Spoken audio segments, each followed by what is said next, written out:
How I learned of my nomination as Buharis running mate, Osinbajo. Welcome to the news and thank you for tuning into the lesson.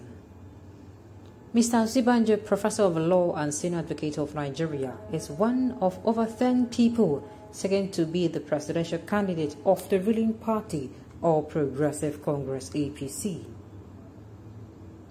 Vice President Yemi Osinbajo said news of his nomination as running mate to the then candidate Muhammadu Buhari and the build-up to the 2015 presidential election came to him as a surprise.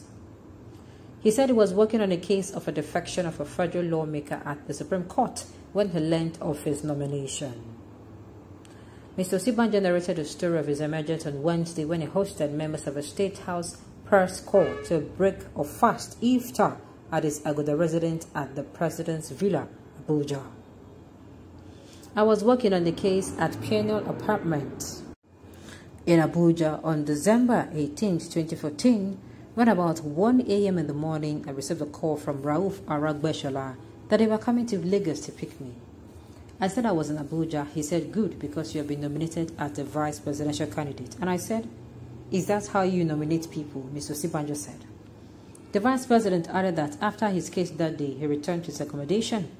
He said immediately after he moved his wig, he felt that this is probably the last time I'll be wearing it. He said, Mr. Aragbeshola, who is the current Interior Minister and former Ogun State Governor, Ibikunle Amosun, later in the day took him to the presidential candidate, Muhammadu Buhari. Mr. Osinbajo said he was telling the story to journalists to let them know that an individual's life can change at any minute. He said he has always believed in and worked for a better Nigeria all his life, and his decision to run for the office of president in the 2023 election is to enable him to make a difference. He said very few people have the kind of training and experience that he has. He said he has prior to and after he declared to run for president, met with various groups including governors, delegates and party leaders. He, however, said the iftar with the journalists is the first one he's holding with a group that will not vote at the party primaries. Mr. Osinbajo drew laughter from his audience when he said, "I am probably meeting you for your financial contribution." "I don't know why you think it's a joke," he said, drawing more laughter from the press corps members. The vice president subsequently sought the support of the journalists.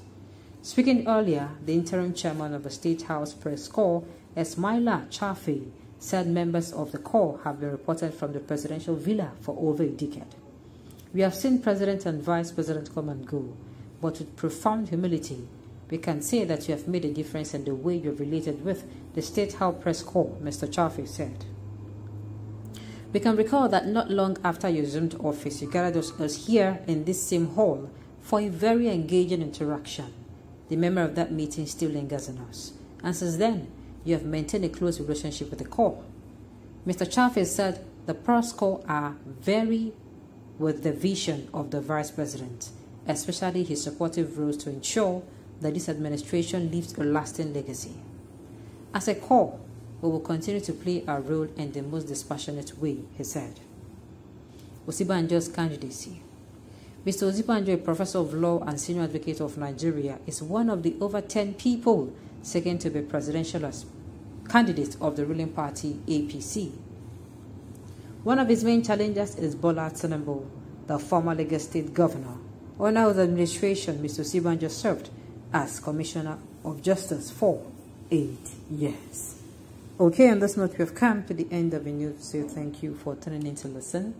Until I come your way next time, enjoy the rest of your day.